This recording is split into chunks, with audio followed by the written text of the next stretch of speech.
This case involves the shocking crimes of Chandrakant Jha, a migrant worker turned brutal serial killer who terrorized Delhi in the late 2000s. Jha displayed a disturbing paradox.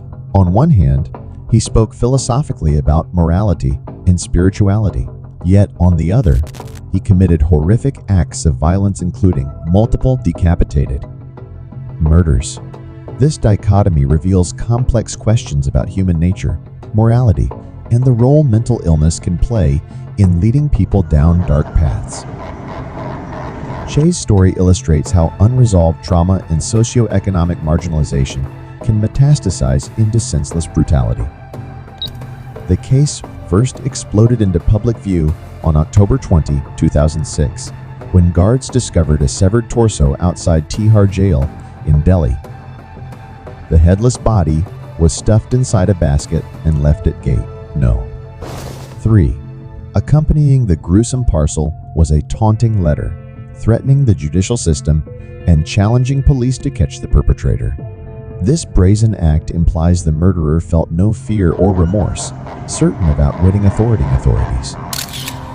The contents of the basket stunned police, who struggled to identify the mangled human remains. With few leads, they grappled to uncover who was behind this sadistic display and what drove their cruel motivations. The investigation's shocking start would soon unveil a pattern of brutality stretching back years. Meticulous police work uncovered the first promising lead, tracing the anonymous call that tipped authorities about the body. The call originated from a public telephone booth in the vicinity. Upon questioning the booth operator, police learned only one customer made a call around the relevant time frame. Analyzing the recorded voice, investigators discerned a distinct Bihari accent.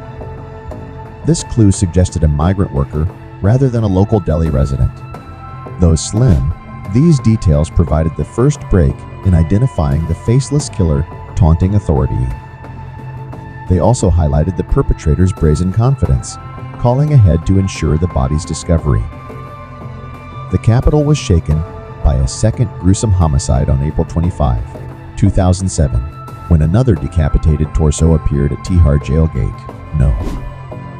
3. This time, the accompanying letter provided further chilling insights into the killer's psyche.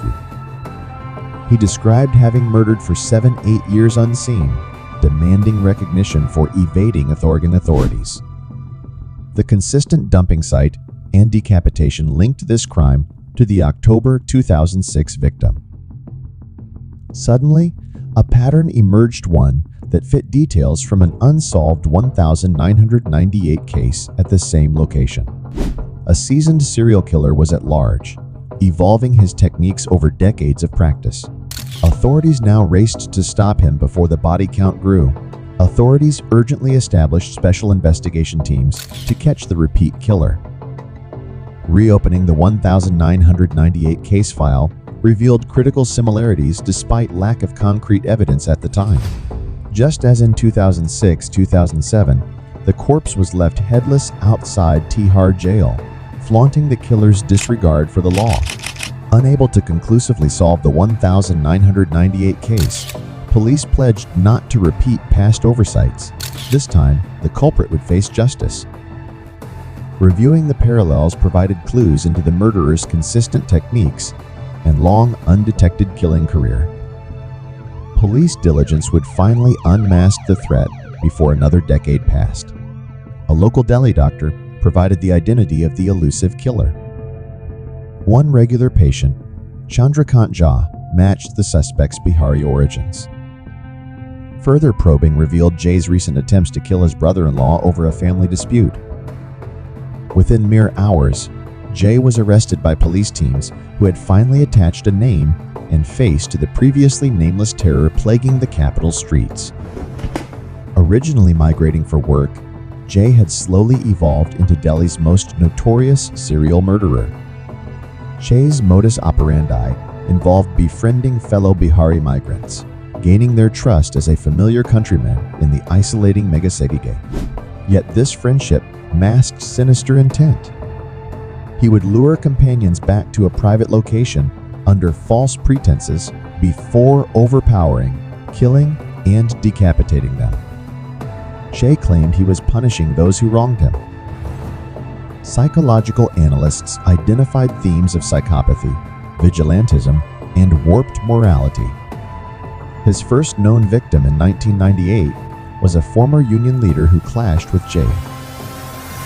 Past grievances festered, exploding in lethal retribution against those Jha blamed for his struggles. Under questioning, Jha willingly confessed, showing no guilt over the lives he took.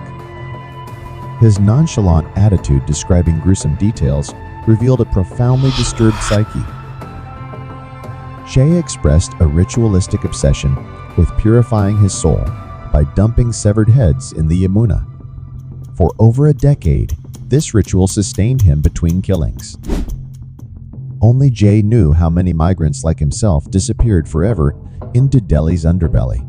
Yet he recounted even his most chilling secrets casually, as one might discuss the weather. To police, his placid demeanor concealed a mind ruptured by trauma and emotional turmoil. While no psychological diagnosis excuses Jha's crimes, his case underscores a wider societal failing. As a poor, marginalized migrant, Jha lacked access to mental health support before his anger exploded in serial murder. Many young men flocked to Delhi from the rural hinterlands seeking better fortunes. But cultural adjustment, discrimination, economic hardship, and isolation frequently strain mental well-being. Yet, little infrastructure exists to counsel troubled individuals like Jha before they lash out at others or themselves. More outreach is urgently needed to address the mental health burdens of struggling, increasingly disconnected migrant populations across urban India. Chandrakant Jha represents the deadly intersection of mental illness, marginalization, and festering anger. His shocking killings exposed inadequacies in supporting vulnerable populations like poor migrant workers. While legal justice was served in Jha's case, true justice requires addressing systemic gaps that may transform downtrodden individuals into violent criminals. Only by acknowledging and acting upon these societal shortcomings can we hope to interrupt the cycle of mistreatment, unresolved trauma, and preventable tragedy chillingly embodied by Chandrakant Jha.